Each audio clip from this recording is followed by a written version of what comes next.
നിന്നെ ഞാൻ കൊണ്ടുവന്നത് നിന്റെ ഇഷ്ടത്തിന് ജീവിക്കാൻ വേണ്ടിയിട്ടല്ല, എന്റെ ഇഷ്ടങ്ങൾക്ക് വഴങ്ങിത്തരാൻ വേണ്ടിയിട്ടാ.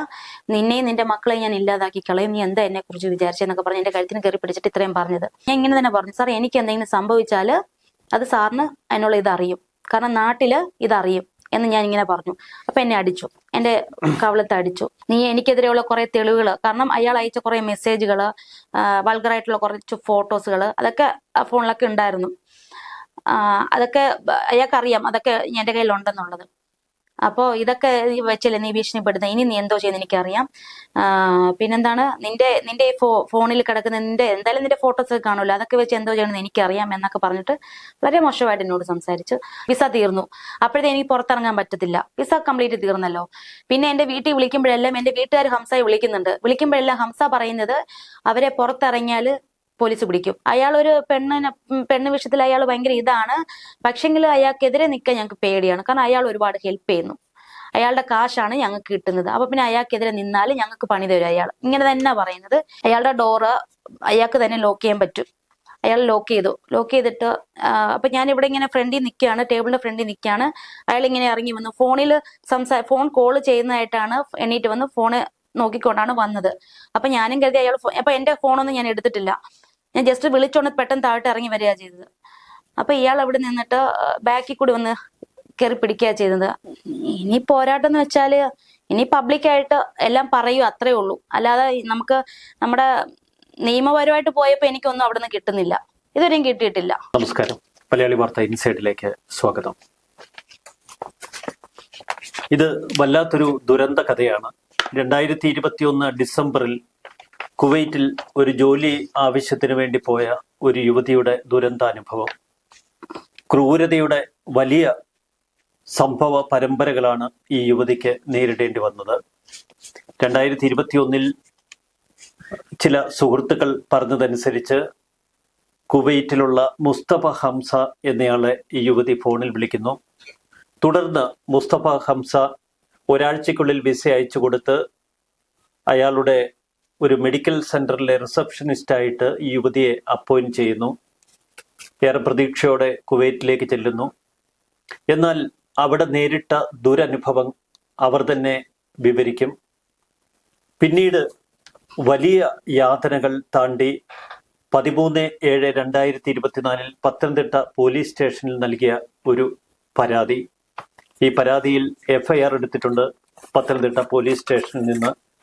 പിന്നീട് തന്റെ ദുരനുഭവങ്ങൾ കാട്ടി പത്തനംതിട്ട ജില്ലാ പോലീസ് സൂപ്രണ്ടിന് ഒരു പരാതി നൽകി.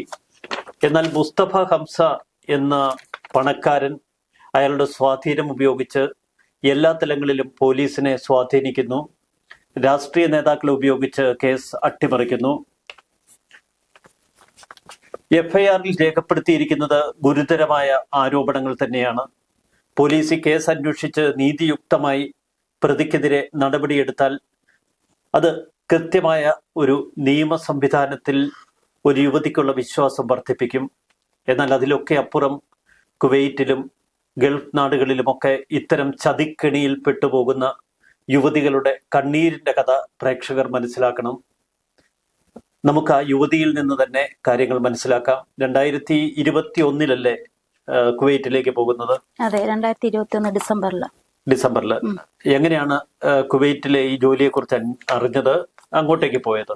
എൻ്റെ ഒരു ഫ്രണ്ട് ഇതുപോലെ സിയോടെ നമ്പർ തന്നിട്ടാണ് ഞാൻ പുള്ളിയെ വിളിക്കുന്നത്, പയ്യന്നൂർ മുസ്തഫ ഹംസയെ വിളിക്കുന്നത്. വിളിച്ച് സംസാരിച്ചു. എൻ്റെ ഇതൊക്കെ പറഞ്ഞപ്പോൾ എനിക്ക് ഒരാഴ്ചക്കുള്ളിൽ തന്നെ എനിക്ക് വിസ അയച്ചു തന്നു.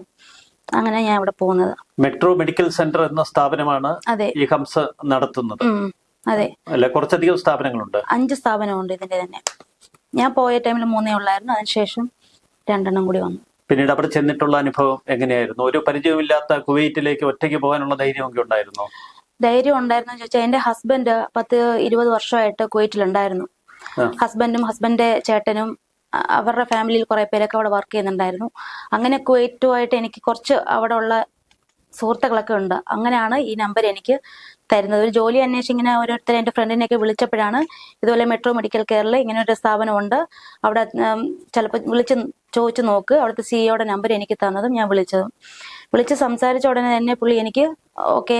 അപ്പൊ ഞാൻ ഇതുപോലെ പറഞ്ഞു, ഞാൻ വേറെ ജോലി അന്വേഷിക്കുന്നുണ്ടെന്ന് പറഞ്ഞപ്പോൾ എന്നോട് പറഞ്ഞു, ഇനി വേറെ എവിടെ അന്വേഷിക്കണ്ട, ഇവിടെ തന്നെ നിനക്ക് ജോലി ഉറപ്പാണ് എന്നൊക്കെ പറഞ്ഞിട്ടാണ് എന്നെ. ഹംസയുടെ അവിടെ ജോലിക്കായി ചെല്ലുമ്പോൾ ഭർത്താവ് കുവൈറ്റിലുള്ള സമയമാണോ? ഇല്ല, ഭർത്താവില്ല. കോവിഡ് ടൈമിൽ നാട്ടിലാണ്. 2021 കോവിഡ് ടൈമിലാണ് പോകുന്നത്. പിന്നീട് കുവൈറ്റിലേക്ക് ചെല്ലുന്നു. എയർപോർട്ടിൽ നിന്ന് മെഡിക്കൽ സെന്ററിലേക്ക് അവർ തന്നെ കൊണ്ടുപോയി. അവർ തന്നെയാണ് കൊണ്ടുപോകുന്നത്. ആദ്യ അനുഭവം എങ്ങനെയായിരുന്നു? എനിക്ക് ആദ്യമായിട്ടാണ് ഞാനിങ്ങനെ എൻ്റെ നാട് വിട്ട് ഞാൻ പോകുന്നത്, ഇങ്ങനെ ഒരു അന്യ സ്ഥലത്തോട്ട് പോകുന്നത്. അവിടെ പോയി എനിക്ക് ആദ്യം ജോലിയിലൊക്കെ ഭയങ്കര ബുദ്ധിമുട്ടായിരുന്നു. എനിക്ക് അറിയില്ലായിരുന്നു ലാംഗ്വേജ്, അതിന്റെയൊക്കെ ഒരു ഇതുണ്ടായിരുന്നു. പക്ഷെ ഞാൻ എല്ലാം പഠിച്ചെടുത്തു. അത്യാവശ്യം നല്ലപോലെ അവിടെ വർക്ക് ചെയ്യാൻ തുടങ്ങി. അറബിയൊക്കെ അവിടുത്തെ ഇത് ഞാൻ അത്യാവശ്യം പഠിച്ചു. നല്ല ഇതിലായിട്ടാണ് പൊയ്ക്കൊണ്ടിരുന്നത്. അത് കഴിഞ്ഞ് ആ ടൈം തൊട്ടേ ചെറുതായിട്ടൊക്കെ മുസ്തഫ ഹംസയുടെ മെസ്സേജുകളൊക്കെ ഇച്ചിരി ഇതായിട്ടുള്ള മെസ്സേജുകളാണ്. അത് ഞാൻ വലിയ കാര്യമാക്കുന്നില്ലായിരുന്നു. അതിനൊന്ന് റിപ്ലൈ കൊടുക്കാതെയും കാണാത്ത രീതിയിലൊക്കെ ഞാൻ ഇരിക്കുമായിരുന്നു.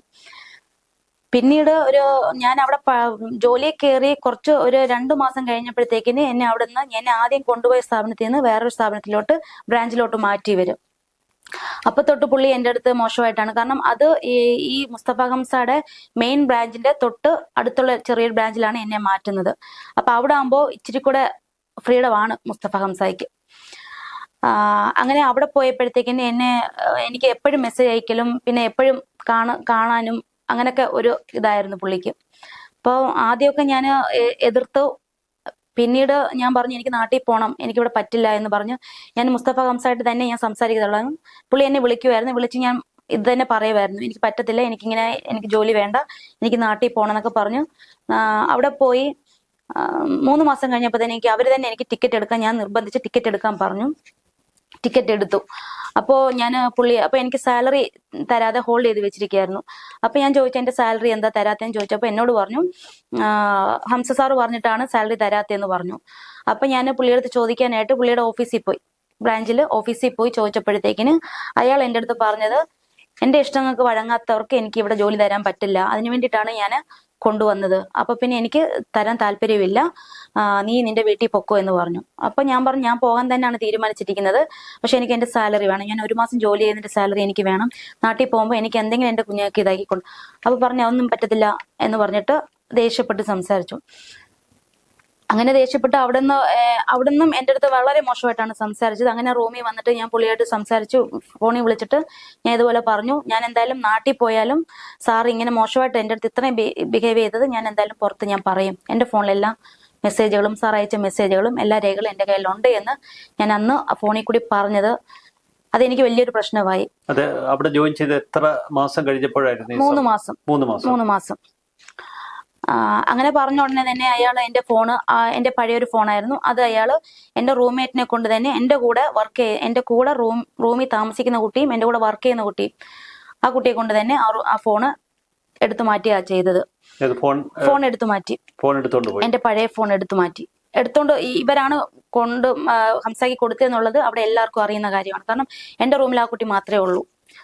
അങ്ങനെ ആയപ്പോൾ ഞാൻ വീട്ടിൽ വിളിച്ചു പറഞ്ഞു, എൻ്റെ വാപ്പച്ചിയുടെ അടുത്തൊക്കെ വിളിച്ചു പറഞ്ഞു, എൻ്റെ ഫ്രണ്ടിൻ്റെ അടുത്ത് ഞാൻ വിളിച്ചു പറഞ്ഞു. അങ്ങനെ എൻ്റെ ഫ്രണ്ട് മുസ്തഫ ഹംസയെ വിളിച്ചിട്ട് പറഞ്ഞു എത്രയും വേഗം അവരെ നാട്ടിൽ കയറ്റി വിടണം, നിങ്ങൾ വിചാരിക്കുന്ന രീതിയിലുള്ള സ്ത്രീ അല്ല അവര്, പിന്നെ നാട്ടിൽ വന്നാലും നിങ്ങൾ കുറച്ച് മെസ്സേജുകളും കാര്യങ്ങളൊക്കെ അവർക്ക് അയച്ചത് അവൾ ഞങ്ങൾക്ക് ഷെയർ ചെയ്തിട്ടുണ്ട്, അത് ഞങ്ങൾ എന്തായാലും ഇതാക്കും, അതുകൊണ്ട് എത്രയും വേഗം അവരെ നാട്ടിൽ കയറ്റി വിടണമെന്ന് പറഞ്ഞപ്പോൾ ഹംസ പിന്നീട് വളരെ താണാണ് എൻ്റെ അടുത്ത് നിന്നത്. എന്നോട് ക്ഷമ വരെ ചോദിച്ചു. ദുരനുഭവം ഉണ്ടായിട്ട് പിന്നെയും നമ്മൾ അവിടെ ജോലി ചെയ്തു അല്ലേ? അങ്ങനെ ദുരനുഭവം എന്ന് വെച്ചാൽ ആദ്യം വലിയ സിഇഒ അല്ലേ, ഞാൻ ആദ്യം വിചാരിച്ചില്ല ഇത് സിഇഒ ആണ്, ഇയാളുടെ അണ്ടറിലാണ് എല്ലാം, എനിക്ക് അറിയില്ലായിരുന്നു. അവിടെ പോയതിനു ശേഷമാണ് അറിയുന്നത് ഇയാളാണ് അവിടെ എല്ലാം, അവിടുത്തെ കുവൈറ്റിയെ പോലും ഇയാളുടെ അണ്ടറിലാണ്, ഇയാൾ പറയുന്നതിനപ്പുറം ഇല്ല, പുള്ളിയാണ് പേടിയാണ്, എല്ലാവർക്കും അവിടെ പേടിയാണ് പുള്ളിയെ. അപ്പൊ ആദ്യം പോയപ്പോ നമ്മള് വീട്ടിലെ ബുദ്ധിമുട്ടുകൾ കൊണ്ടാണ് കയറി പോകുന്നത്. അപ്പോൾ അവിടെ പോയിട്ട് പെട്ടെന്ന് തിരിച്ചു വരുമ്പോ അല്ലെങ്കിൽ എന്തെങ്കിലും പ്രശ്നങ്ങളായിട്ട് തിരിച്ചു വരുമ്പോ നമ്മളെ നാട്ടിലും നല്ലത് പറയത്തില്ല, അങ്ങനെയാണ് എൻ്റെ അറിവില്. അപ്പൊ എങ്ങനെയെങ്കിലൊക്കെ പിടിച്ചു നിൽക്കാന്നൊക്കെ മാക്സിമം ഞാൻ നിന്ന് നോക്കി. പിന്നെ ഒട്ടും പറ്റാതെ ആയതുകൊണ്ടാണ് ഞാൻ ടിക്കറ്റ് എടുക്കാനും ഞാൻ പറഞ്ഞത് നാട്ടിൽ വരണമെന്ന് പറഞ്ഞത്. പിന്നീട് ആ ടിക്കറ്റ് വെച്ച് നാട്ടിലേക്ക് പോന്നോ? ഇല്ലില്ല. അപ്പോഴത്തേക്കിന് ഹംസ എന്നെ വിളിച്ച് സംസാരിച്ചു. ടിക്കറ്റ് ക്യാൻസൽ ആക്ക്, എന്തായാലും ഇവിടെ നിൽക്കുക, നിനക്ക് ഇനി എന്റെ ഭാഗത്തു നിന്നോ അപ്പോൾ ഈ കുട്ടി ഇങ്ങനെ ഫോൺ എടുത്ത് മാറ്റി എന്നൊക്കെ ഞാൻ പുള്ളിയെടുത്ത് വിളിച്ചു പറഞ്ഞു. ഞാൻ ഇതുപോലെ പറഞ്ഞു, ഫോൺ എടുത്ത് മാറ്റിയത് സാറ് പറഞ്ഞിട്ടാണെന്ന് എനിക്കറിയാം. എന്നെ ഒരുപാട് ഹരാസ് ചെയ്തിട്ടുണ്ടായിരുന്നു റൂംമേറ്റ്. അയാളുടെ അണ്ടറിലുള്ള കുറെ സ്ത്രീകൾ ഇയാൾക്ക് സപ്പോർട്ടാണ്. ഇയാൾ എന്തോ പറയുന്നു അതനുസരിക്കാനായിട്ട് കുറെ സ്ത്രീകളുണ്ട് അവിടെ. അവർക്ക് നല്ല പൊസിഷനൊക്കെ ഉയർന്ന ഇതിലൊക്കെ ജോലി കയറ്റമൊക്കെ കൊടുക്കുന്നുണ്ട്. ആ ഒരു ഇതിൽ അവരൊക്കെ നല്ല ഹെൽപ്പാണ്. ഹംസയ്ക്ക് പറയുന്നതിനപ്പുറം ഇല്ല. അപ്പൊ അവരൊക്കെ എന്നെ ഒരുപാട് മാനസികമായിട്ടും അല്ലാതെ എന്നെ ഒരുപാട് വിഷമിപ്പിച്ചിട്ടുണ്ട്. അപ്പൊ ഞാൻ ഇതുപോലെ പറഞ്ഞു, എനിക്കിനി ഇവിടെ നിൽക്കാൻ പറ്റില്ല എന്ന് പറഞ്ഞപ്പോ എന്നോട് പറഞ്ഞു, എന്റെ സ്റ്റാഫ് ആരും വിജയനെ ഇനി ഒന്നിന്റെ പേരിലും വിഷമിപ്പിക്കത്തില്ല, ഒരു നോട്ടം കൊണ്ടുപോലും ഞാനും നിന്നെ ഇതാക്കത്തില്ല. അപ്പൊ ഞാൻ പറഞ്ഞു, എനിക്ക് ഇവിടെ ഈ സ്ഥാപനത്തിൽ എനിക്ക് ഇനി ജോലി വേണ്ട, എന്നെ ആദ്യം കൊണ്ടുവന്നിടത്ത് തന്നെ എന്നെ കൊണ്ടാക്കുക. അതാകുമ്പോൾ കുറച്ചും കൂടി ഒത്തിരി പേരുണ്ട് അവിടെ. ഇപ്പൊ ഞാൻ രണ്ടാമത് എന്നെ ബ്രാഞ്ച് മാറ്റിയത് ചെറിയൊരു ക്ലിനിക്കാണ്. അവിടെ ഇയാൾ വന്നിട്ട് ഇയാളുടെ സ്റ്റാഫും ഇയാളുടെ പറയുന്നത് അനുസരിക്കുന്ന കുറെ സ്റ്റാഫ് മാത്രമേ ഉള്ളൂ. അവർ ഭയങ്കരമായിട്ട് നമ്മളെ വേദനിപ്പിക്കുമായിരുന്നു. അതുകൊണ്ട് എനിക്ക് പേടിയായിരുന്നു അവിടെ നിൽക്കാൻ. അപ്പൊ ഞാൻ പറഞ്ഞു, എന്നെ ആദ്യത്തെ ആ സ്ഥാപനത്തിൽ തന്നെ എന്നെ ആക്കുക, അത് മതി, അല്ലെങ്കിൽ ഞാൻ നാട്ടിൽ പോക്കളെന്ന് പറഞ്ഞപ്പോൾ എന്നോട് പറഞ്ഞു, നാട്ടിൽ പോകണ്ട, നീ ഇവിടെ തന്നെ നിന്നോ എന്നും പറഞ്ഞിട്ട് എന്നോട് ക്ഷമയൊക്കെ ചോദിച്ചു.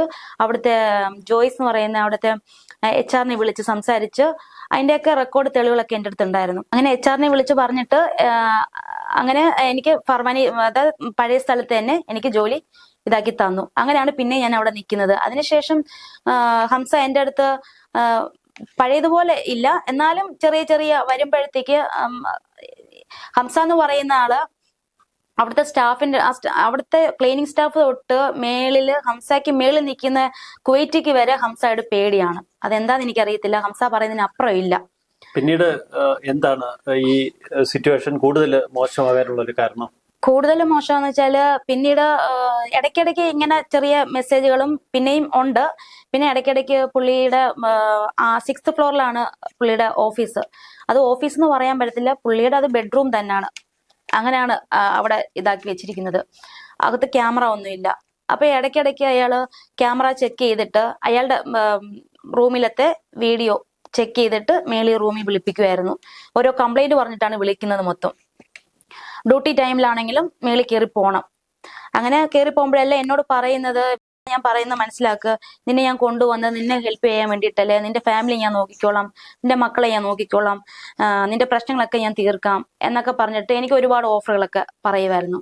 ഞാൻ പറയാം, എനിക്ക് താല്പര്യമില്ല, എനിക്ക് ഇങ്ങനെ ജോലി. അപ്പൊ എന്നോട് പറയാം, എന്റെ ഹസ്ബൻഡുമായിട്ട് ചെറിയൊരു സൗന്ദര്യപ്പണക്കമാണ് ഞാനും. അങ്ങനെയാണ് ഞാൻ കയറി പോകുന്നത്.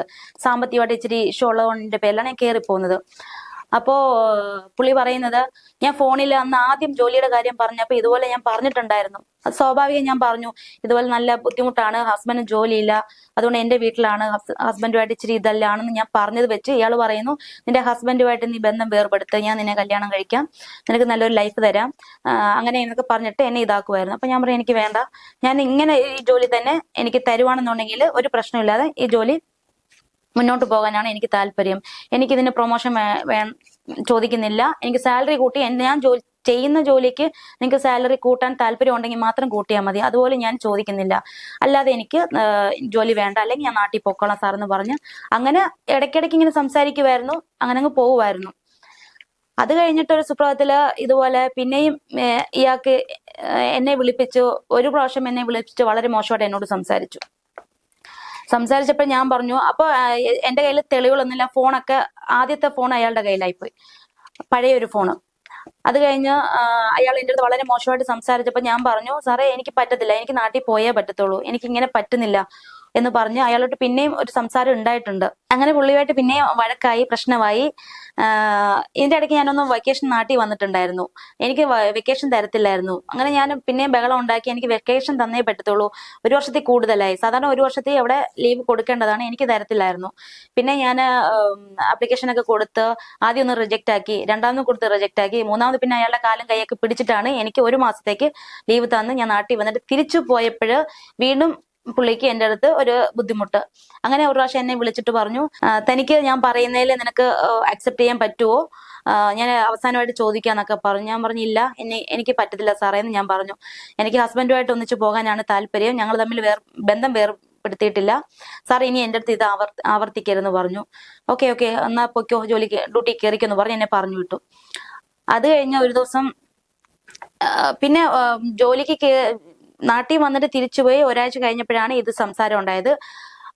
അതിനുശേഷം അയാള് ഇത് പറയാൻ കാരണം വെച്ചാൽ എനിക്ക് ഒരു വർഷം കഴിഞ്ഞ് എന്റെ ജോലിയിൽ അത്യാവശ്യം നല്ലതാണെന്ന് മാനേജ്മെന്റ് അവർ തീരുമാനിക്കുമല്ലോ, അപ്പൊ സാലറി കൂട്ടി കൊടുക്കുമല്ലോ. അങ്ങനെ 25K എനിക്ക് കൂട്ടി തന്നതിന്റെ പേരിലാണ് ഇയാൾ എന്നെ വിളിപ്പിച്ചത്. അങ്ങനെ വിളിപ്പിച്ചപ്പോഴാണ് ഈ സംസാരം ഉണ്ടായത്. അപ്പൊ ഞാൻ പറഞ്ഞു, എനിക്ക് അങ്ങനെ സാലറി കൂട്ടുന്നതിന്റെ പേരിൽ എനിക്ക് ഇങ്ങനെ ഒരു ആവശ്യം സാറ് പറയണ്ട, എനിക്ക് സാലറി കൂട്ടിയില്ലെങ്കിലും കുഴപ്പമില്ല, അതിന്റെ ലെറ്റർ എന്റെ കയ്യിലുണ്ട്, കൂട്ടിയില്ലെങ്കിലും കുഴപ്പമില്ല എന്ന് പറഞ്ഞു. അപ്പോ മുസ്തഫ ഹംസ പറഞ്ഞു, ഇത് മാനേജ്മെന്റ് എടുത്ത തീരുമാനമാണ് എന്ന് പറഞ്ഞു. കാരണം അത് എല്ലാവർക്കും ഉണ്ട്, നല്ല ഡ്യൂട്ടി ചെയ്യുന്നവർക്ക് ഇതുപോലെ സാലറി കൂട്ടി കൊടുക്കുന്നുണ്ട് വർഷത്തില്, അങ്ങനെ ഒരു ഇതാണ്. പിന്നെ എന്റെയും കൂടെ ഒരു ഇതുണ്ട്, തനിക്ക് പ്രത്യേക ഒരു ഇതുണ്ടെന്ന് പറഞ്ഞ് ഇങ്ങനെ ഇതാക്കി. അത് കഴിഞ്ഞ് ഡ്യൂട്ടിയിലൊക്കെ കയറി. പിന്നെ 1 വീക്ക് കഴിഞ്ഞപ്പോഴത്തേക്കിന് എൻ്റെ അടുത്ത് എന്താണെന്നൊന്നും അറിയില്ല, നിന്ന നിപ്പിലാണ് എൻ്റെ അടുത്ത് പറയുന്നത്, ഹംസ സാറിനെ കണ്ടിട്ട് കയറിയാൽ മതി എന്ന് എൻ്റെ ഡ്യൂട്ടി മാനേജർ വന്ന് പറയുന്നു. എൻ്റെ ഇൻചാർജ് വന്ന് എൻ്റെ അടുത്ത് പറയുന്നു, HR വിളിച്ചിട്ട് പറഞ്ഞു എന്നും പറഞ്ഞിട്ട് എന്നോട് പറയുന്നു. ഒരു പ്രശ്നമില്ലാതെ പൊക്കോണ്ടിരിക്കുവായിരുന്നു. അപ്പോൾ പിറ്റേ ദിവസം എവിടെ കാണാൻ പോണെന്ന് വെച്ചാൽ ഹംസ സാറിന്റെ അവിടുത്തെ ഹെഡ് ഓഫീസിലാണ് കാണാൻ പോകണമെന്ന് പറയുന്നത്. അപ്പോൾ ഞാൻ ചോദിച്ചു, എന്താ പ്രശ്നമൊന്നും ഞാൻ അറിയുന്നില്ല, എന്താന്ന് ഒരു കംപ്ലൈന്റ് ഒന്നുമില്ല, പിന്നെ എന്തിനാ ഹംസ സാറിനെ കണ്ടിട്ട് ജോലിക്ക് കയറിയാൽ മതി എന്ന് പറയുന്നേ? അത് നമുക്കറിയത്തില്ല, പോയി കണ്ടിട്ട് സാറിനെ കണ്ടിട്ട് പിറ്റേ ദിവസം ജോലിക്ക് കയറിയാൽ മതി എന്ന് പറഞ്ഞു. അങ്ങനെ ഞാൻ പിറ്റേ ദിവസം രാവിലെ, കാരണം എനിക്ക് എല്ലാ ദിവസവും 5 മണിക്കാണ് ഡ്യൂട്ടി, 5 to 2 ആണ്, നൈറ്റ് ഡ്യൂട്ടിയാണ് എനിക്ക് തരുന്നത് എപ്പോഴും, അല്ലെങ്കിൽ മോർണിംഗ് ഡേ ഡ്യൂട്ടിയും.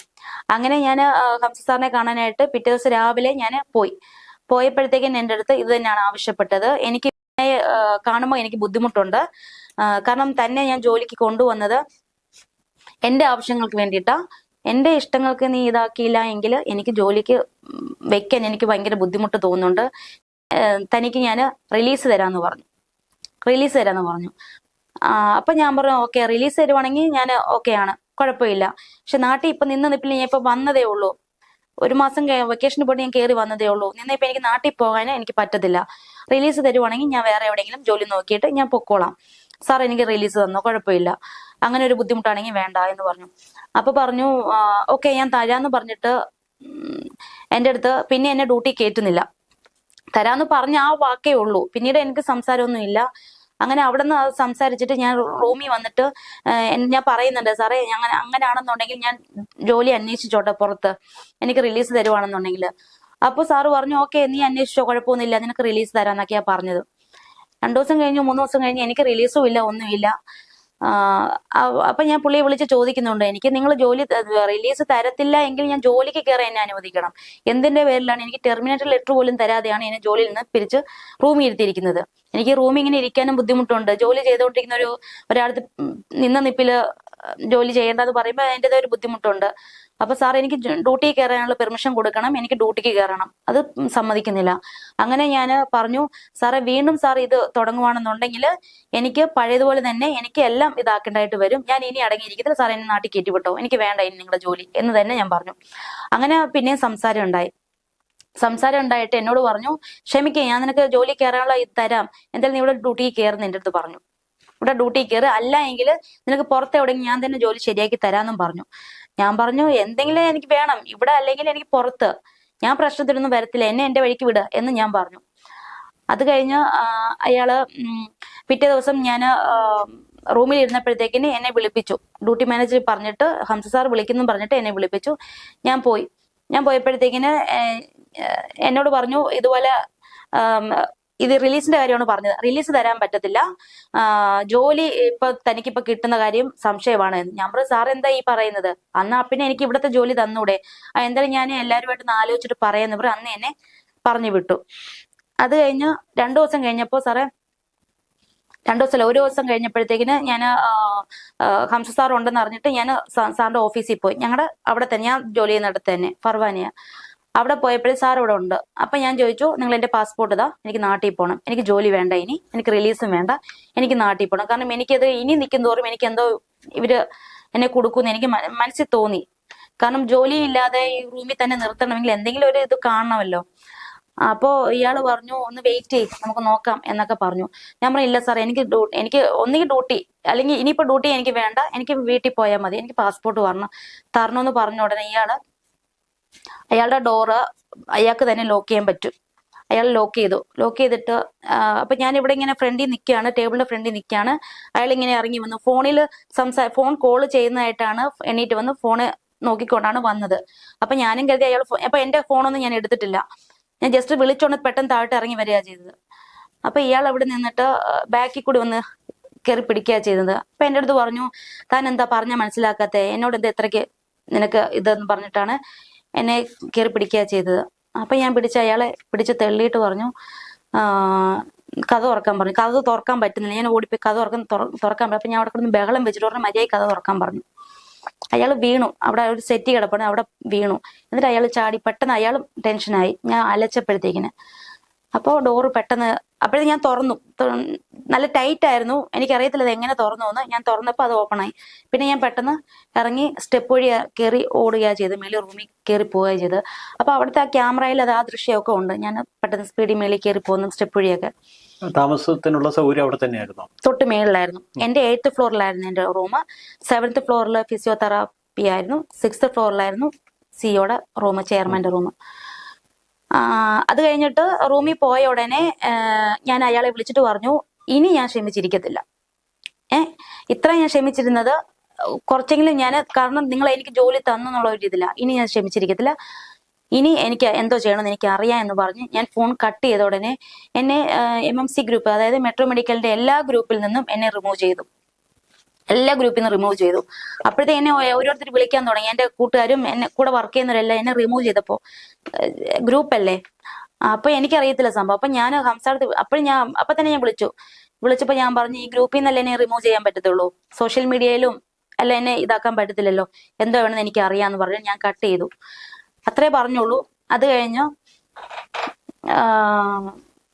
പിറ്റേ ദിവസമാണെന്ന് തോന്നുന്നു. അപ്പൊ ഞാനിങ്ങനെ ഇരിക്കും, എനിക്ക് പാസ്പോർട്ട് തന്നില്ല എന്നുണ്ടെങ്കിൽ ഞാൻ എന്താ വെച്ചാൽ ഞാൻ ചെയ്യും എന്ന് പറഞ്ഞിട്ട് ഇങ്ങനെ ഇരുന്നപ്പോഴാണ് പിറ്റേ ദിവസം ഒരു 7 മണിയൊക്കെ ആയപ്പോഴത്തേക്കും ഇതുപോലെ ഞാൻ പുള്ളിയെ വിളിക്കുന്നുണ്ട്, എപ്പോഴും ഞാൻ വിളിക്കുന്നുണ്ട്, വിളിച്ച് എന്തോന്ന് എനിക്ക് അറിയണം. അപ്പൊ അയാൾ പറഞ്ഞ മീറ്റിംഗ് ആണ്, ഞാൻ പറയാം, ഇതൊക്കെ പറഞ്ഞു ഒഴിവാകുവാണ്.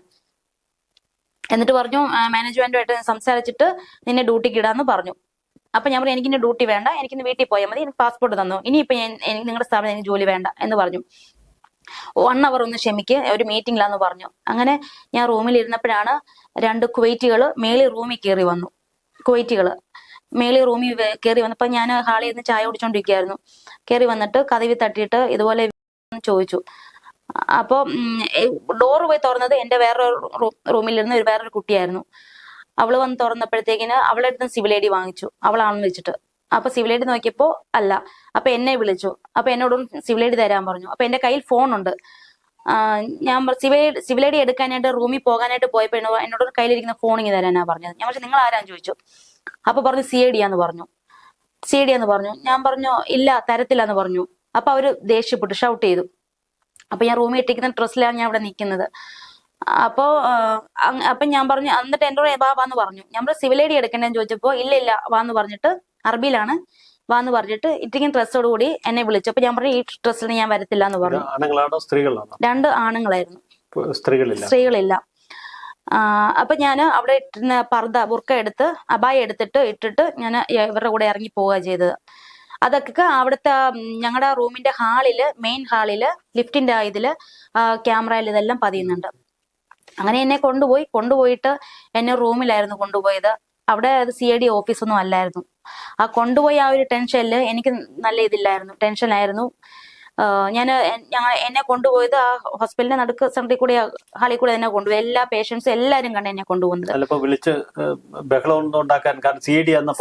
അപ്പൊ അതെ, 2 കുവൈറ്റുകൾ വന്ന് വിളിക്കുമ്പോ നമ്മൾ സ്വാഭാവികമായിട്ട് അങ്ങനെ ചിന്തിച്ചു പോകും, കാരണം ടെൻഷനല്ലേ, അത് രാത്രിയില്. അങ്ങനെ ഞാൻ അവിടെ നിൽക്കുന്ന സ്റ്റാഫിന്റെ അടുത്തൊക്കെ ഞാൻ പറയുന്നു, ഹംസ സാറിനെ വിളിക്കാൻ, എന്നെ ആരാന്നറിയത് എന്നെ കൊണ്ടുപോകുന്നു, ആരും മൈൻഡ് ചെയ്യുന്നില്ല, കാരണം എല്ലാവർക്കും പേടിയായിപ്പോയി CID എന്നൊക്കെ പറഞ്ഞു വന്നപ്പോ. അങ്ങനെ എന്നെ കാറിൽ കൊണ്ടുപോകുക, ഒരു ബ്ലാക്ക് കളർ കാറിൽ കൊണ്ടുപോയി. കാറിൽ ഒരു 10 മിനിറ്റ് യാത്രയുണ്ടായിരുന്നു. അപ്പോൾ കൊണ്ടുപോയിട്ട് എന്റെ ഫോണൊക്കെ അവരപ്പം തന്നെ വാങ്ങിച്ചു. കൊണ്ടുപോയിട്ട് ആ റൂമിൽ പോയിട്ട് പാസ്വേഡ് ചോദിച്ചു. ഞാൻ ഒരു പാസ്വേഡ് തരത്തില്ലെന്ന് പറഞ്ഞു, ഫോൺ പാസ്വേഡ് എടുക്കാൻ പറഞ്ഞു.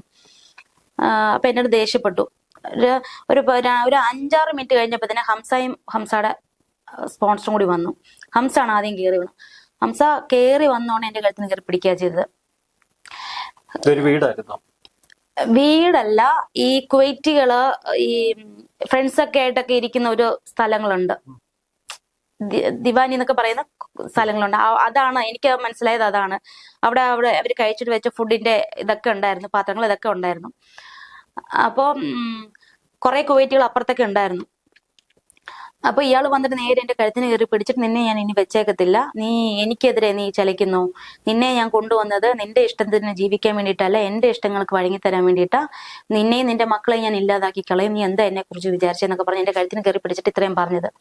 എന്നിട്ട് ഞാൻ പറഞ്ഞു, സാറേ ഞാൻ ഇങ്ങനെ തന്നെ പറഞ്ഞു, സാറേ എനിക്ക് എന്തെങ്കിലും സംഭവിച്ചാല് അത് സാറിന് അതിനുള്ള ഇതറിയും, കാരണം നാട്ടില് ഇതറിയും എന്ന് ഞാൻ ഇങ്ങനെ പറഞ്ഞു. അപ്പൊ എന്നെ അടിച്ചു, എന്റെ കവളത്ത് അടിച്ചു. അപ്പോഴത്തേക്കിന് കുവൈറ്റുകളുടെ മുന്നിൽ വെച്ച് സ്ത്രീകളെ അടിക്കാൻ പാടില്ല, പക്ഷെ ഇവരൊക്കെ ഒരു ഗ്യാങ് ആണ്. അങ്ങനെ എന്നെ വിരട്ടി എന്റെ ഫോണിന്റെ പാസ്വേഡൊക്കെ വാങ്ങിച്ച്, പാസ്വേഡ് ലോക്കൊക്കെ എടുത്ത്, പിന്നെ ഫോൺ ഇയാളുടെ കയ്യിലായിരുന്നു, ഹംസയുടെ കയ്യിലായിരുന്നു. നീ എനിക്കെതിരെയുള്ള കുറെ തെളിവുകൾ, കാരണം അയാൾ അയച്ച കുറെ മെസ്സേജുകള്, വൾഗറായിട്ടുള്ള കുറച്ച് ഫോട്ടോസുകള്, അതൊക്കെ ആ ഫോണിലൊക്കെ ഉണ്ടായിരുന്നു. അതൊക്കെ അയാൾക്കറിയാം അതൊക്കെ എന്റെ കയ്യിലുണ്ടെന്നുള്ളത്. അപ്പോ ഇതൊക്കെ വെച്ചല്ലേ നീ ഭീഷണിപ്പെടുന്നത്, ഇനി നീ എന്തോ ചെയ്യുന്ന എനിക്കറിയാം. പിന്നെന്താണ്, നിന്റെ ഈ ഫോണിൽ കിടക്കുന്ന എന്തായാലും നിന്റെ ഫോട്ടോസ് കാണുമല്ലോ, അതൊക്കെ വെച്ച് എന്തോ ചെയ്യണമെന്ന് എനിക്കറിയാം എന്നൊക്കെ പറഞ്ഞിട്ട് വളരെ മോശമായിട്ട് എന്നോട് സംസാരിച്ചു. അത് കഴിഞ്ഞ് അവിടെ തന്നെ എന്നെ കൊണ്ടുപോയി, ഇയാൾ തന്നെ എന്നെ കൊണ്ടുപോവുക ചെയ്ത്, ഹംസ തന്നെ എന്നെ കൊണ്ടുപോയി. അവിടുന്ന് കൊണ്ടുപോയി ഒരു റെഡ് കളർ കാറിലാണ് വന്നത് ഇവര്. ആ കാറിൽ എന്നെ കൊണ്ടുപോയി കുറച്ച് കഴിഞ്ഞപ്പോഴത്തേക്കിന് എവിടെന്ന് എനിക്ക് അറിയത്തില്ല, ഒരു വീട്ടിലാണ് എന്നെ കൊണ്ടുപോകുന്നത്. വീട്ടിൽ കൊണ്ടുപോയിട്ട് എന്നെ ഒരു റൂമിലിട്ട് പൂട്ടിയിട്ടിക്കുക ചെയ്തത്. ആ റൂമിൽ തൊട്ടിപ്പുറത്ത് അവിടുത്തെ സെർവന്റും ഉണ്ടായിരുന്നു. അതിന്റെ മേളത്തെ നിലയിൽ ആ കുവൈറ്റിയുടെ വൈഫ് ഉണ്ടായിരുന്നു തോന്നുന്നു. എത്ര ദിവസത്തേക്കാ? ഒരു രാത്രി. ആ രാത്രി അന്ന് അവിടുന്ന് കൊണ്ടുപോയി ആ രാത്രി അവിടെ ഇട്ടിരിക്കുമായിരുന്നു. പിറ്റേ ദിവസം വെളുപ്പിനെ എന്നെ അവിടുന്ന് കൊണ്ടുപോകാനായിട്ട് ഒരു കാർ വന്നിട്ടുണ്ടായിരുന്നു. അപ്പൊ ഞാൻ പോകത്തില്ല എന്ന് പറഞ്ഞു. ഞാൻ അവിടെ കിടന്ന് ബഹളം വെച്ചു. പിന്നെ എനിക്ക് മനസ്സിലായി ഇയാളുടെ കൂടെ പോയാൽ ശരിയാവത്തില്ല എന്ന്. വേറെ ഏതോ ഒരു കുവൈറ്റിയാണ് വരുന്നത്. അപ്പൊ ഞാൻ പറഞ്ഞു, ഒന്നിൽ ഹംസ വരണം, അല്ല എങ്കിൽ ഹംസയുടെ ഡ്രൈവർ, എനിക്കറിയുന്ന ഡ്രൈവർമാര് വരണം, ആ സ്ഥാപനത്തിൽ ജോലിക്കാരെങ്കിലും വന്നാൽ ഞാൻ പോകാം. ഇത് അറിയാത്തൊരു കുവൈറ്റിയുടെ വണ്ടി കയറി ഞാൻ പോകത്തില്ല എന്ന് കിടന്ന് അവിടെ കിടന്ന് ഞാൻ ബഹളം വെച്ചു, വലിയ ബഹളം വെച്ചു. അത് വെളുപ്പായിരുന്നു. അപ്പോഴത്തേക്കിനും അവർക്ക് ഭയങ്കര, എനിക്ക് ഡോക്ടർ ഫാമിലി ആണെന്ന് തോന്നുന്നു, മേളിൽ സ്ത്രീകളൊക്കെ ഉള്ളതുകൊണ്ട് അവർക്ക് ഭയങ്കര നാണക്കേടാണ്. അപ്പോഴത്തേക്കിന് അവരൊക്കെ അങ്ങ് ഇറങ്ങി വന്നിട്ട് പറഞ്ഞു, നീ കയറി പോകത്ത് എന്ന് പറഞ്ഞിട്ട് എന്നെ ഷൗട്ട് ചെയ്ത് അകത്തോട്ട് പോകാൻ പറഞ്ഞു. അപ്പൊ മേളിയിരിക്കുന്നവർക്കൊന്നും മനസ്സിലല്ല എന്തോ സംഭവം എന്ന്. അപ്പൊ അവര് അങ്ങോട്ടും ഇങ്ങോട്ടും ചോദിക്കുന്നുണ്ട്, എന്തിനാ ഇവളെ വിളിച്ചോണ്ട് വന്ന് ഇങ്ങനെ ഒരു പെൺകുട്ടിയെ എന്തിനാ കൂട്ടിയിട്ടിരിക്കുന്നത് അവര് ചോദിക്കുന്നുണ്ട്. അങ്ങനെ ഞാൻ പിന്നെ ആ സെർവന്റിന്റെ റൂമിലോട്ടാണ് ഞാൻ കയറിപ്പോയി ഇരിക്കുന്നത്. എന്റെ അടുത്ത് ഞാൻ പറഞ്ഞില്ല റൂമിലുണ്ടെന്ന്, അവരുടെ റൂമിലാണ് ഞാൻ കയറിപ്പോയി ഇരിക്കുന്നത്. അവര് ശ്രീലങ്ക ലേഡി ആയിരുന്നു, അവർക്ക് ഭാഷയൊന്നും അറിയില്ല. അവിടെ പോയി ഇരുന്നിട്ട് ഞാൻ കുറെ നേരം ഇരുന്നപ്പോ അവിടെ ചെറുതായിട്ട് ഡോറ് തുറന്ന് കിടക്കുന്ന ചെറിയൊരു വിടവ് ഞാൻ കണ്ടു. എനിക്ക് ആ മൈൻഡൊന്നും പോയില്ല. വെറുതെ ഞാൻ വെച്ചാൽ അത് എന്തോ നോക്കാൻ വേണ്ടിയിട്ട്, എന്തെങ്കിലും രക്ഷപ്പെടാനുള്ള മാർഗം ഉണ്ടോന്ന് നോക്കാനായിട്ട് ഞാൻ അതുവഴി നോക്കിയപ്പോഴത്തേക്കിന് പുറത്ത് റോഡാണ് ഞാൻ കണ്ടത്. ഞാൻ ഒന്നും നോക്കിയില്ല. അത് തുറക്കാനൊന്നും ലോക്ക് ചെയ്തിട്ടില്ല, പക്ഷെ ഡോറിന്റെ ബാക്കിൽ കുറെ അലമാരി കുറച്ച് തുണികളൊക്കെ അടുക്കി വെച്ചിരിക്കുന്ന ഒരു ഇതുപോലെ സ്റ്റാൻഡ് പോലെ വെച്ച് അടച്ചു വെച്ചിരിക്കുകയാണ്. അത് നീക്കിയപ്പോൾ ചെറുതായിട്ടങ്ങ് നീങ്ങി. അപ്പൊ ഞാൻ ഇച്ചിരി ഒന്ന് ബലത്തിൽ നീക്കി അത് ഓപ്പണായി. ഞാൻ അതുവഴി അങ്ങ് ഇറങ്ങിയപ്പോ റോഡായിരുന്നു. അപ്പൊ ഞാൻ ചെന്ന് ചാടിയത് ഈ എന്നെ കൊണ്ടുപോകാൻ വന്ന ഡ്രൈവറിന്റെ മുന്നിലാണ് ഞാൻ ചെന്ന് ചാടിയത്. ആ കാറുകാരന്റെ മുന്നിലായിരുന്നു. പക്ഷെ എന്തോ ഭാഗ്യം, അയാൾ ഫോണിൽ കളിച്ചോണ്ടിരിക്കുവായിരുന്നു. ഞാൻ നോക്കിയപ്പോ അയാൾ കുനിഞ്ഞ് ഫോണിൽ കളിച്ചോണ്ടിരിക്കുക. അയാളുടെ ഫ്രണ്ടിൽ കൂടെ എനിക്ക് നടന്നു പോകാൻ പറ്റത്തുള്ളൂ. ഞാൻ ഫ്രണ്ടിൽ കൂടെ തന്നെ നടന്നു പോയി, തിരിഞ്ഞു നോക്കില്ല. നേരെ കുറെ ഫ്രണ്ടിൽ നടന്നിട്ട് പിന്നെ ബൈ റോഡിലോട്ട് ഞാൻ കയറി എവിടേക്കോ എനിക്കറിയത്തില്ല, കിട്ടുന്ന വഴി കൂടെയൊക്കെ നടന്നു. ഡയറക്റ്റ് റോഡിൽ കൂടെ ഞാൻ നടന്നില്ല. അങ്ങനെ കുറെ പോയപ്പോഴത്തേക്കും കുറെ ടാക്സി കൈ കാണിച്ചു, ആരും നിർത്തത്തില്ല, ചിലര് ഫോട്ടോ കൊടുക്കുന്നു. അങ്ങനെ ഒരു മനുഷ്യൻ വന്ന് നിർത്തി എന്നെ അവിടുന്ന് ഞാൻ രക്ഷപ്പെടുക ചെയ്തത്. അങ്ങനെ എന്റെ ഹസ്ബൻഡിന്റെ കൂട്ടുകാരൊക്കെ ഉണ്ട്, അവരുമായിട്ട് കോണ്ടാക്ട്, പക്ഷെ നമ്പറൊന്നും എനിക്ക് അറിയത്തില്ല. അങ്ങനെ ഞാൻ മെട്രോയിൽ തന്നെയാണ് ഞാൻ വന്ന് ഇറങ്ങുന്നത്. മെട്രോയുടെ ആ പരിസരമേ എനിക്ക് അറിയത്തുള്ളൂ, പുറത്ത് എനിക്ക് എവിടെ അറിയത്തില്ല. കുവൈറ്റ് എവിടെ എനിക്കറിയില്ല. ആഴ്ചയിൽ ഒരു ദിവസം ലീവ് കിട്ടും, ഉച്ചവരെ ഒന്ന് കിടന്നുറങ്ങും, വൈകിട്ട് പിള്ളേരും എല്ലാവരും ഒന്നിച്ച് ഞങ്ങള് സാധനങ്ങൾ വാങ്ങി, ഇതേ ഉള്ളായിരുന്നു. അതുകൊണ്ട് എനിക്ക് വേറെ ഒരു സ്ഥലവും എനിക്കറിയില്ല. പിന്നെ എപ്പോഴെങ്കിലും വല്ല മാളിലും രണ്ടുപേരും ഉണ്ടെങ്കിൽ ഒന്നിച്ചു പോകും, അങ്ങനെ പോകാൻ പറ്റത്തുള്ളൂ. അതുകൊണ്ട് എനിക്ക് അറിയത്തില്ലായിരുന്നു. അപ്പോൾ എന്റെ മെട്രോയുടെ തൊട്ട് അപ്പുറത്ത് മൊബൈലൊക്കെ റീചാർജ് ചെയ്യുന്ന ഒരു ഇക്കാടെയൊക്കെ ഷോപ്പ് അറിയാം. അപ്പോൾ ഞാൻ അവിടെ പോയിട്ട് അവരുടെ അടുത്താണ് പറയുന്നത്, ഇക്ക എനിക്ക് എന്തെങ്കിലും ഇത് ഹെൽപ്പ് ചെയ്യണം, എനിക്ക് നാട്ടിൽ കയറിയപ്പോൾ അവരുടെ അടുത്ത് പറഞ്ഞപ്പോഴാണ് പറയുന്നത്, മോളെ നിന്നെ CID ഒക്കെ കൊണ്ടുപോയെന്ന് ഭയങ്കര പ്രശ്നമായിട്ട് കിടക്കുവാന്നൊക്കെ പറഞ്ഞിട്ട് അവരെന്നെ ഹെൽപ്പ് ചെയ്തു. അങ്ങനെ ആ ഇക്ക എനിക്കൊരു പഴയൊരു ഫോൺ തന്നു, ഒരു സിമ്മും ഇതാക്കി തന്നിട്ട് ആ സിം വെച്ച് എൻ്റെ വീട്ടിൽ വിളിച്ചിട്ട്, എൻ്റെ വീട്ടിലെ എൻ്റെ മക്കളെ വിളിച്ചിട്ട്, എൻ്റെ മക്കളിൽ നിന്ന് എൻ്റെ ഹസ്ബൻഡിനെ കോണ്ടാക്ട് ചെയ്ത് ഹസ്ബൻഡ് ഫ്രണ്ടിന്റെ നമ്പർ കൊടുത്ത് നമ്പറിൽ ആ നമ്പറിൽ വിളിച്ചിട്ടാണ് ഞാൻ എന്നെ 7-8 മാസം എന്നെ പ്രൊട്ടക്ട് ചെയ്ത് അവരെ കോണ്ടാക്ട് ചെയ്യുന്നത്. 7-8 മാസം എവിടെ താമസിച്ചു? അപ്പോഴൊക്കെ പാസ്പോർട്ടും വിസയും ഒന്നുമില്ല. ഡിസംബർ 24 ആയപ്പോഴത്തേക്കിന് എന്റെ വിസ തീർന്നു. അപ്പോഴത്തേക്ക് എനിക്ക് പുറത്തിറങ്ങാൻ പറ്റത്തില്ല, വിസ കംപ്ലീറ്റ് തീർന്നല്ലോ.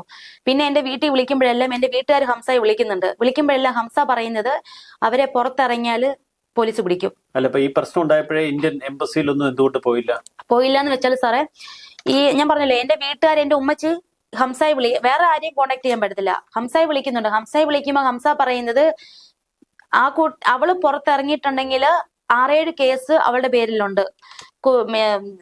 കുവൈറ്റ് ഗവൺമെന്റ് ആണ്, കുവൈറ്റ് മിനിസ്ട്രി ആണ് കേസ് എടുത്തിരിക്കുന്നത്, ഭയങ്കര പ്രശ്നമാണ്, അവളെ കണ്ടാൽ അപ്പൊ തന്നെ ജയിലിൽ പൂട്ടിയിട്ടേക്കും, പിന്നെ പുറലോകം കാണാൻ പറ്റത്തില്ല, വധഭീഷണിയാണ്, അങ്ങനെയാണ് ഇങ്ങനെയൊക്കെ പറഞ്ഞ് അവരെ പേടിപ്പിച്ചു. അപ്പോഴത്തേക്കും വീട്ടിൽ ഇരിക്കുന്ന എന്റെ അമ്മ പിന്നെ അടങ്ങിയിരിക്കുവോ, എന്നെ വിളിച്ചിട്ട് മോനെ നീ പുറത്തിറങ്ങല്ലേ, നീ അവിടെ തന്നെ നിൽക്കുന്ന, എന്നെ പുറത്തിറങ്ങാൻ വിടുന്നില്ല. അത് കൂടാതെ എന്റെ റൂമിൽ താമസിക്കുന്ന എന്നെ പ്രൊട്ടക്ട് ചെയ്തവർക്ക് പോലും പേടിയായിപ്പോയി. അവരെന്നെ ഹാളിന്ന് പോലും ഞാൻ പുറത്തിറങ്ങിയിട്ടില്ല, ആ റൂമിൽ തന്നെ ഞാൻ നിൽക്കുമായിരുന്നു 3 മാസം പേടിച്ച്. പിന്നെ വിസ തീർന്നപ്പോഴത്തേക്കിന് എനിക്ക് നാട്ടിൽ കയറി വരണമെങ്കിൽ എനിക്ക് എംബസി പോയേ എനിക്ക് പറ്റത്തുള്ളൂ. അങ്ങനെയാണ് ഞാൻ എംബസി പോകാനുള്ള തീരുമാനം എടുത്ത് പലരെയും ഞാൻ കോണ്ടാക്ട് ചെയ്തു.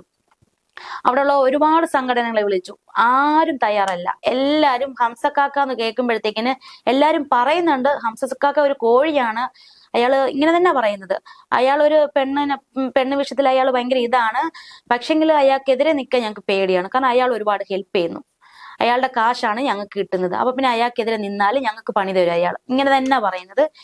KKM പിന്നെ KMCC അങ്ങനെയുള്ള സംഘടനകൾ, അതുപോലെ കല എന്ന് പറഞ്ഞ സംഘടനയിൽ ഞാൻ വിളിച്ചപ്പോൾ അവര് പറയുന്നത് അതില് സംഘടനയിൽ അംഗമായാൽ മാത്രമേ നമുക്ക് ഹെൽപ്പായിട്ട് നിൽക്കാൻ പറ്റത്തുള്ളൂ, പക്ഷെ ഹംസക്കാക്കെതിരെ നിൽക്കാൻ ഞങ്ങൾക്ക് പറ്റത്തില്ല എന്നാണ് പറയുന്നത്. അങ്ങനെ പല സംഘടനകളും. പിന്നെ എങ്ങനെയാ സാറേ ഞാൻ പുറത്തിറങ്ങുന്നത്? കാരണം എന്നെ ഹെൽപ്പ് ചെയ്യാൻ ആരുമില്ല. ഈ പാവങ്ങൾ എന്നെ പ്രൊട്ടക്ട് ചെയ്യുന്ന അവരോ കഷ്ടപ്പെടാൻ വേണ്ടിയിട്ട് വന്നവരോ, അവര് എന്നെ പ്രൊട്ടക്ട് ചെയ്യുന്നുണ്ടെങ്കിൽ അവരും എന്നെ അകത്താവുന്ന അവർക്ക് പേടി. പിന്നീട് ഈ ചിലരൊക്കെ പറയുന്നുണ്ട് അതായത് മാൻപവർ ഓഫീസിൽ പോയിട്ട് അവിടെ നിന്ന് നാട്ടിൽ പോകാനുള്ളത് കേസ് കൊടുത്താല് നിങ്ങൾക്ക് നാട്ടിൽ പോകാനുള്ള ഓപ്ഷൻ കിട്ടും. ഈ വിഷയങ്ങളൊക്കെ ആ പ്രദേശത്തൊക്കെ പരന്നില്ലായിരുന്നു, ആളുകളൊക്കെ ഇത് ഈ സംഭവം മനസ്സിലാക്കിയായിരുന്നു. ഞാൻ നിന്ന സ്ഥലത്ത്, കാരണം ഞാൻ പുറത്തിറങ്ങുന്നില്ലല്ലോ, എന്നെ ആരും അറിയുന്നില്ലല്ലോ, പക്ഷെ ആ മെട്രോ ഞാൻ ജോലി ചെയ്ത സ്ഥലത്തും ആ ഏരിയയിൽ മൊത്തം എല്ലാരും അറിഞ്ഞിട്ടുണ്ട്. ഹംസയ്ക്ക് പ്രശ്നം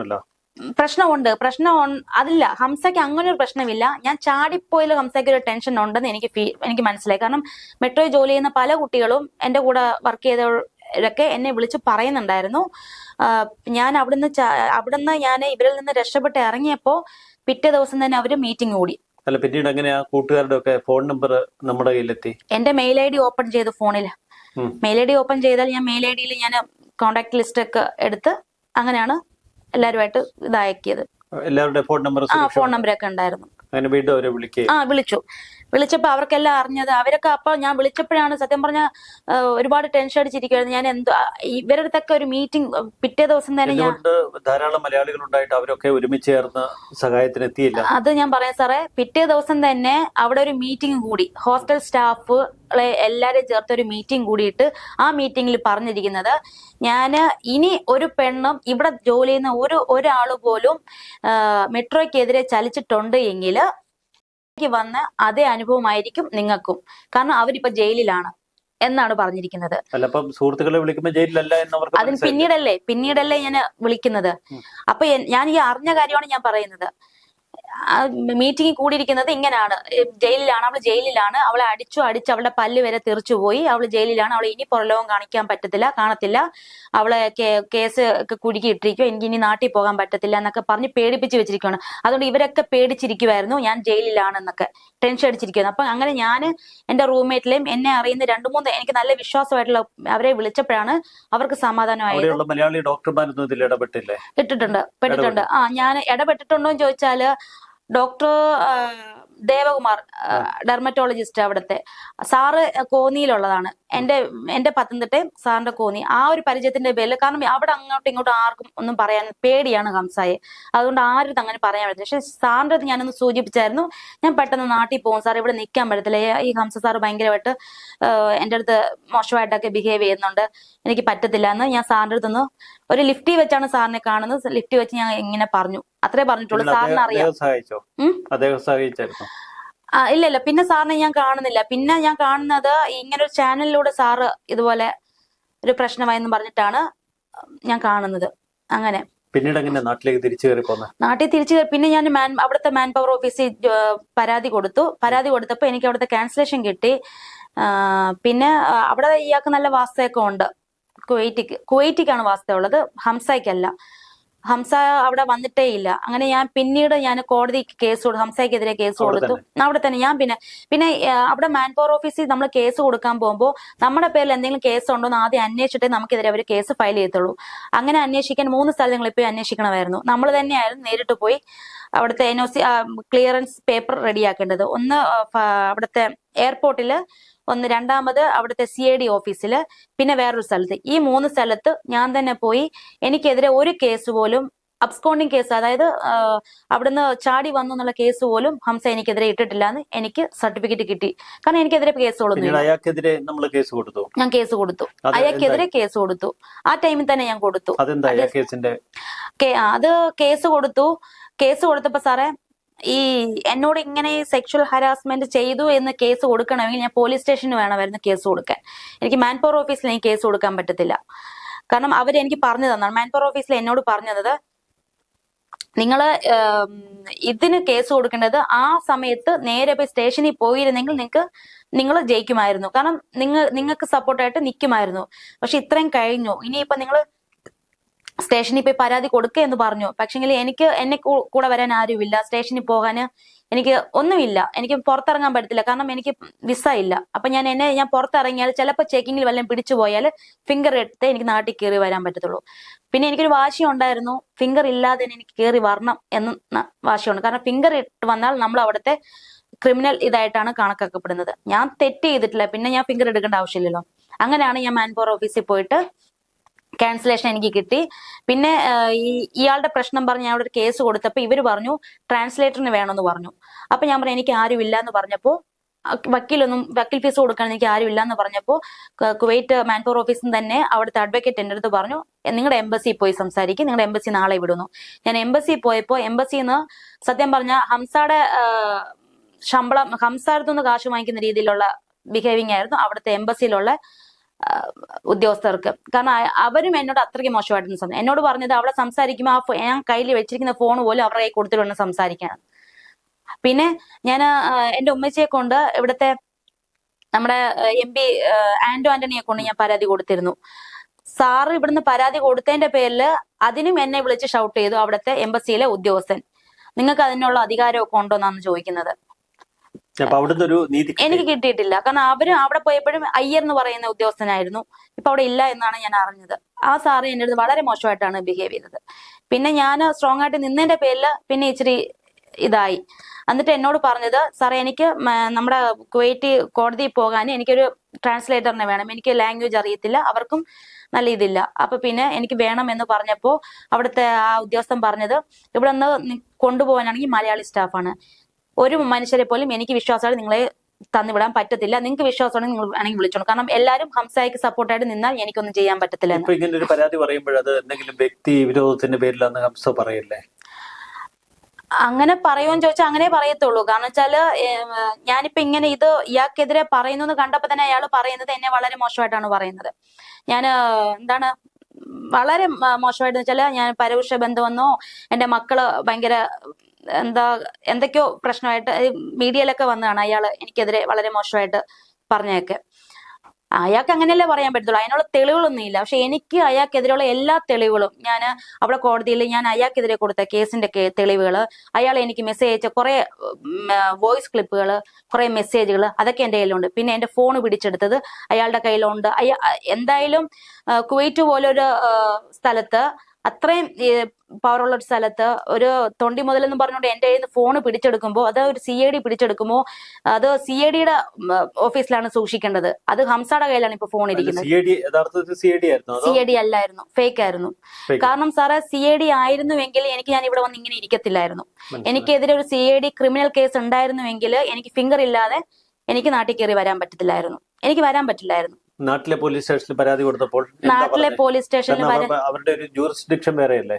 കുവൈറ്റിൽ നടന്ന ഒരു സംഭവത്തിൽ ഇവിടെ എങ്ങനെ ഒരു അന്വേഷണം? അങ്ങനെ തന്നെയാണ് അവര് പറയുന്നത്. അത് അവിടെ നടന്നതല്ലേ സാറേ, അവിടെ നടന്നതിൽ അതിനെന്താ തെളിവെന്നാണ് എന്നോട് സ്റ്റേഷനിൽ പോയപ്പോ പോലീസുകാർ ചോദിക്കുന്നത്.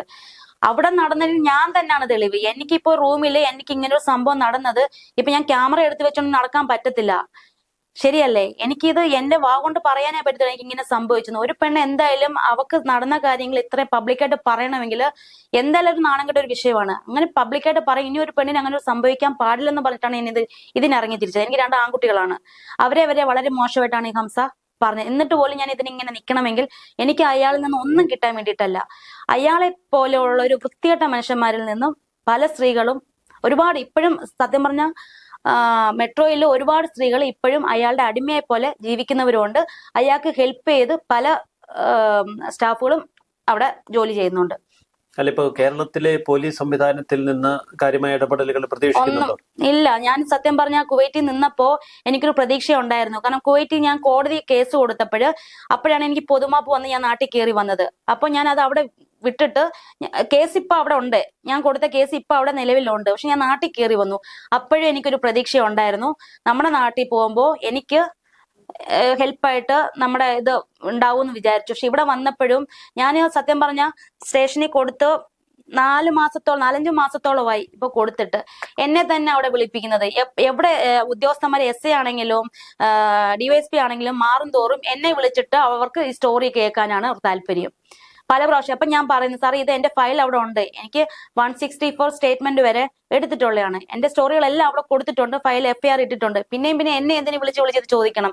അപ്പൊ അവര് പറയുന്നത് പുതുതായിട്ട് വരുന്ന ഉദ്യോഗസ്ഥർക്ക് ഇത് അറിയണം, നിങ്ങളും കൂടെ സഹകരിച്ചാലേ ഇത് നടക്കത്തുള്ളൂ. അല്ല, പിന്നീട് പോലീസ് ഹംസയെ വിളിക്കുകയോ എന്തെങ്കിലും തെളിവെടുക്കാൻ ശ്രമിക്കുകയോ ചെയ്തു? അത് നമുക്കറിയത്തില്ലല്ലോ. ഞാൻ അങ്ങനെ വിളിച്ച് ചോദിക്കുവാണെങ്കിൽ എന്നെ ഷൗട്ട് ചെയ്യും, ഞങ്ങൾക്കറിയും എന്തോ ചെയ്യണോ, നിങ്ങൾ പറഞ്ഞോണെ കൊണ്ടുവന്ന് അവരെ അറസ്റ്റ് ചെയ്യാൻ പറ്റുമോ എന്നൊക്കെയാണ് എന്റെ അടുത്ത് ചോദിക്കുന്നത്. എന്നോട് അങ്ങനെയാണ് ചോദിക്കുന്നത്. പിന്നെ ഒരു കാര്യം കൂടി എനിക്ക് പറയാനുണ്ട്. ഈ ഹംസ ഞാൻ നാട്ടിൽ വന്നതിന് ശേഷം ഞാൻ ഹംസയ്ക്ക് ഞാൻ മെസ്സേജ് അയച്ചിട്ടുണ്ടായിരുന്നു. വിളിച്ചിട്ട് ഞാൻ പറഞ്ഞു, മെസ്സേജ് അയച്ചിട്ട് ഞാൻ പറഞ്ഞു ഇതുപോലെ സാറേ ഞാൻ നാട്ടിൽ എത്തിയിട്ടുണ്ട്, സാറിന് എനിക്ക് നേരിട്ട് കണ്ടേ പറ്റത്തുള്ളൂ. ഞാൻ ഇങ്ങനെ തന്നെ പറഞ്ഞു, സാറിന്റെ വീട്ടിൽ ഞാൻ വരും എന്ന് ഞാൻ പറഞ്ഞു.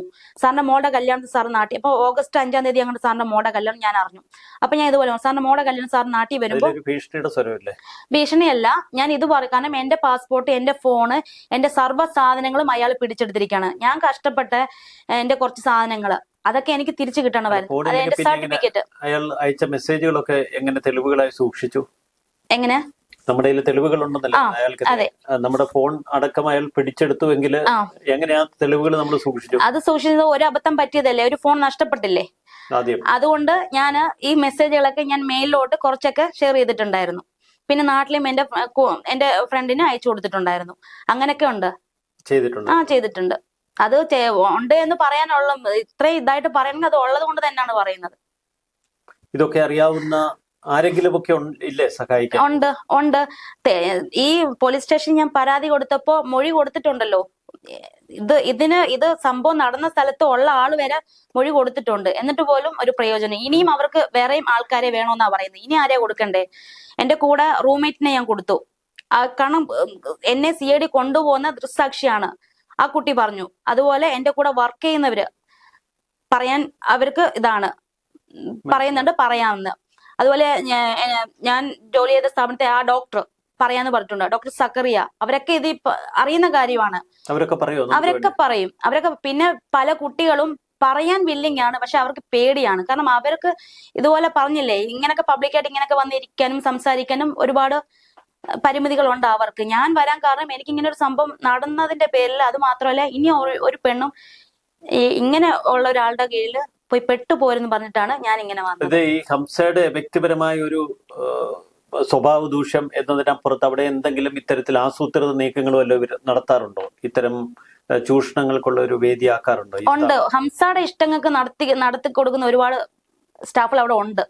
അങ്ങനെ സത്യം പറഞ്ഞ സാറേ, അതൊരു വ്യക്തിപരമല്ലേ? വ്യക്തിപരത്തിനപ്പുറത്ത് വ്യക്തിപരത്തിന് അപ്പുറത്ത് നിൽക്കുമ്പോ ഞാൻ പറയട്ടെ, ഈ ഹംസ ഇന്റർവ്യൂ മെട്രോയില് ഇപ്പോ മെട്രോയില് ഡയറക്റ്റ് ആയിട്ട് ഇന്റർവ്യൂ ഒക്കെ ചെയ്തിട്ടാണ് എടുക്കുന്നത്. ഹംസ പല കുട്ടികളെയും അവരുടെ വീട്ടിലെ സാഹചര്യങ്ങള്, ഹസ്ബൻഡുമായിട്ട് ഇതായിട്ടിരിക്കുന്ന, പിന്നെ ഒരുപാട് ബാധ്യതകൾ ഉള്ള കുട്ടികളെയൊക്കെ നോക്കിയാണ് ഇയാൾ സെലക്ട് ചെയ്ത് എടുക്കുന്നത്. സത്യം പറഞ്ഞ അങ്ങനെയുള്ളവരൊക്കെ ഹംസയുടെ ഇഷ്ടത്തിന് വഴങ്ങിക്കൊടുത്ത് നിൽക്കുന്നവരും ഉണ്ട്. അതൊക്കെ നമ്മുടെ തോന്നലുകളാവാം, അല്ലെങ്കിൽ അല്ല, ഞാൻ അല്ലല്ല, അവിടെ തന്നെ പലരും ഞങ്ങള് പെണ്ണുങ്ങൾ അങ്ങോട്ടും ഇങ്ങോട്ടും എല്ലാ കാര്യങ്ങളും പറഞ്ഞിട്ടുണ്ട്. എന്റെ കൂട്ടുകാരാണെങ്കിലും എന്റെ കൂടെ വർക്ക് ചെയ്യുന്നവരാണെങ്കിലും എല്ലാം അങ്ങോട്ടും ഇങ്ങോട്ടും ഷെയർ ചെയ്തിട്ടുണ്ട്. ഹംസ ഞാൻ നേരിട്ട് കണ്ടിട്ടില്ലല്ലോ സാർ. ആ ജോലി കിട്ടി ഞാൻ പോകുന്ന അപ്പോഴല്ലേ ഞാൻ കാണുന്നുള്ളൂ. അതിനു മുന്നേ ഹംസ ആരാന്ന് എനിക്ക് അറിയത്തില്ല. ശമ്പളത്തിന്റെ പേരിൽ ഇല്ല, അങ്ങനെ ഒന്നും സംഭവിച്ചു. ഞാൻ പറഞ്ഞു, എനിക്ക് ശമ്പളം വരെ കൂട്ടി തന്നതല്ലേ, എന്നിട്ട് തന്നിട്ടില്ല, തരുന്ന ലെറ്റർ വരെ എനിക്ക് തന്നതല്ലേ, പിന്നെ എന്തിനാ ഞാൻ ഹംസ എടുത്തത്? കാരണം എനിക്ക് ഇങ്ങനെ ഒരു ജോലി തന്ന മനുഷ്യനാണ്. അപ്പൊ പിന്നെ എനിക്ക് ആ ജോലി ചെയ്ത് എനിക്ക് സുഖമായിട്ട് ജീവിച്ചൂടെ? 250 KD പറഞ്ഞ് എന്നെ സാലറി ഇതാക്കി തന്നു. പക്ഷെ 250 KD എനിക്ക് കിട്ടിയിട്ടില്ല. പക്ഷെ എനിക്ക് അത് പരാതി ഞാൻ പറഞ്ഞിട്ടില്ല. ഞാൻ ഇവിടെയും പറയുന്നില്ല. എനിക്ക് ആ 250 KD നാട്ടിലെ 60,000 രൂപ 63,000 രൂപ ആണ്. പക്ഷെ അതുപോലും ഞാൻ പരാതിയായിട്ട് പറയുന്നില്ല. എനിക്ക് പുള്ളിയായിട്ട് ഒരു വ്യക്തി ഇത് വൈരാഗ്യമില്ല. പുള്ളി ഒരു പെണ്ണുങ്ങളെടുത്ത്, കാരണം പ്രായവ്യത്യാസം പോലും നോക്കാതെ ഓരോ സ്ത്രീകളെടുത്ത് അയാൾ കാണിക്കുന്നത് ഞാൻ പല പ്രാവശ്യം കണ്ടിട്ടുണ്ട്. അവസാനം എന്റെ അടുത്തും ഇങ്ങനെ വന്നപ്പോ എനിക്കത് ഉൾക്കൊള്ളാൻ പറ്റാത്തത് കൊണ്ടാണ് ഞാൻ ഇപ്പൊ ഇങ്ങനെ. വ്യക്തിപരമായ ക്രൂരത ഒരു യുവതിയുടെ കരിയർ പൂർണ്ണമായും തകർക്കുന്ന സംഭവം, അത് ഏൽപ്പിച്ച മാനസികാഘാതം, ഇതൊക്കെ വാസ്തവമാണെങ്കിലും ഈ ഹംസയ്ക്കെതിരെ നിയമപരമായി നമുക്ക് നീങ്ങാൻ, പോരാടാൻ ഒരുപാട് പരിമിതികളുണ്ട് എന്നുള്ള വാസ്തവം തിരിച്ചറിയുന്നുണ്ടല്ലോ അല്ലെ? തീർച്ചയായിട്ടും. കാരണം എനിക്ക് തോന്നിപ്പോന്നു, നമ്മുടെ പറയാന്നറിയില്ല, നമ്മുടെ പിണറായി സാറിനേക്കാളും മേളിലാണെന്ന് തോന്നുന്നു മുസ്തഫ ഹംസ. കാരണം അങ്ങനെയാണ് എനിക്ക് തോന്നിയത്. കാരണം അയാളെന്ന് പറഞ്ഞാല് അത്രയ്ക്കും പവറുള്ള ആളൊന്നും എനിക്ക് അറിയത്തില്ല. ഞാൻ പലരോടത്തും ചോദിക്കുമ്പോഴെല്ലാം ഹംസക്കായ്ക്ക് എതിരെ നിക്കത്തില്ല എന്ന് പറയുന്നത്. അതിന് മാത്രം എന്ത് പവറാണ് അയാൾക്കുള്ളത് എനിക്ക് മനസ്സിലാവുന്നില്ല. പിന്നെ ഞാൻ ഈ ന്യൂസിലൊക്കെ കണ്ടു. പിന്നെ എനിക്ക് അറിയുന്ന കാര്യങ്ങളുമാണ്. പലരും അങ്ങോട്ടും ഇങ്ങോട്ടും എല്ലാം ചർച്ച ചെയ്യുന്നു. അയാള് ഒരുപാട് ഫേക്ക് ആയിട്ടാണ് അയാളുടെ കുറെ കാര്യങ്ങൾ അവിടെ ചെയ്യുന്നത്. ഇൻഷുറൻസിലാണെങ്കിലും അത് ഹോസ്പിറ്റലില് തട്ടിപ്പും കാര്യങ്ങളൊക്കെ എല്ലാവർക്കും അങ്ങോട്ടും ഇങ്ങോട്ടൊക്കെ അറിയുന്നത്. ഞാൻ ഇൻഷുറൻസ് അവിടെ കോർഡിനേറ്ററായിട്ട് എനിക്ക് അവിടെ ഇത് തന്നതായിരുന്നു. അപ്പൊ നമുക്ക് അറിയുന്ന കാര്യങ്ങളാണെല്ലാം. ഇനി ഉള്ള ഒരു പോരാട്ടം എങ്ങനെയാണ്, നിയമ പോരാട്ടം? ഇനി പോരാട്ടം എന്ന് വെച്ചാല് ഇനി പബ്ലിക്കായിട്ട് എല്ലാം പറയൂ, അത്രേ ഉള്ളൂ. അല്ലാതെ നമുക്ക് നമ്മുടെ നിയമപരമായിട്ട് പോയപ്പോ എനിക്കൊന്നും അവിടെ നിന്ന് കിട്ടുന്നില്ല, ഇതുവരെയും കിട്ടിയിട്ടില്ല. 164 സ്റ്റേറ്റ്മെന്റ് വൈരാഗ്യത്തിന്റെ പേരിലാണ് എന്ന് അയാൾ ചിത്രീകരിക്കില്ലേ? അത് അങ്ങനെ കാണിക്കുന്നുണ്ടല്ലോ. സാധാരണ ഒരു പെണ്ണിങ്ങനെ കേസ് കൊടുക്കുമ്പോ ആ പെണ്ണിനെ ഇങ്ങനെയാണല്ലോ പലരും പറയുന്നത്, എന്തെങ്കിലും നേടാൻ വേണ്ടിയിട്ടോ അല്ലെങ്കിൽ ഇങ്ങനെയാണെന്നൊക്കെ പറയും. പക്ഷെ എനിക്ക് ഹംസയായിട്ട് ഒരു ഇതുമില്ല. ഈ ഒറ്റൊരു കാര്യത്തിലേ ഞാൻ പറയുന്നുള്ളൂ. ഇത് എപ്പോഴെങ്കിലും തിരുത്തി പറയോ, അതോ ഒരിക്കലും ഇല്ല? നമ്മൾ ഉന്നയിച്ച ആരോപണങ്ങൾ ഇല്ല, ആവത്തില്ല, ഒരിക്കലുമില്ല. പോരാട്ടം തുടരും. തീർച്ചയായിട്ടും. വളരെ നന്ദി. പ്രേക്ഷകരോടാണ് ഈ യുവതി അവരുടെ അനുഭവങ്ങൾ പറയുന്നത്. ഒരു പക്ഷേ വ്യക്തിപരം എന്ന് നമുക്ക് തോന്നിയേക്കാം, പക്ഷെ അതിലപ്പുറം ഇതിൽ ഒരുപാട് കെണികൾ ഒളിഞ്ഞിരിക്കുന്നു. ഈ യുവതിയെ വ്യക്തിപരമായ ആവശ്യങ്ങൾക്കാവാം ആ ഒരു സ്ഥാപന ഉടമ സമീപിക്കുന്നത്. പക്ഷേ അതിൻ്റെ പേരിൽ അവർ അനുഭവിക്കേണ്ടി വന്ന മാനസിക പീഡനങ്ങൾ, അവരെ കുവൈറ്റുകളുടെ വേഷം കെട്ടിച്ച് ആളുകളെ വിട്ട് അവരെ കസ്റ്റഡിയിൽ എടുക്കുക, തട്ടിക്കൊണ്ടുപോവുക, അവരെ ഭയപ്പെടുത്തുക, മർദ്ദിക്കുക, അതിനുശേഷം പാസ്പോർട്ട്, വിസ ഉൾപ്പെടെയുള്ള ഇത്തരം ഡോക്യുമെന്റ്സ് തടഞ്ഞു വെക്കുക, അവരനുഭവിച്ച മാനസിക വ്യഥ, ഇത് മനസ്സിലാക്കുന്ന ഒട്ടനവധി ആളുകൾ ഈ യുവതിക്ക് ചുറ്റുമുണ്ട്. യുവതി നേരത്തെ ചില ഡോക്ടറുടെ ഉൾപ്പെടെ പേരുകൾ പരാമർശിച്ചിരുന്നു. അവരൊക്കെ ഞാനുമായി സംസാരിച്ചു. നിരവധി ആളുകളുടെ സാക്ഷ്യപത്രം കൂടിയുണ്ട്.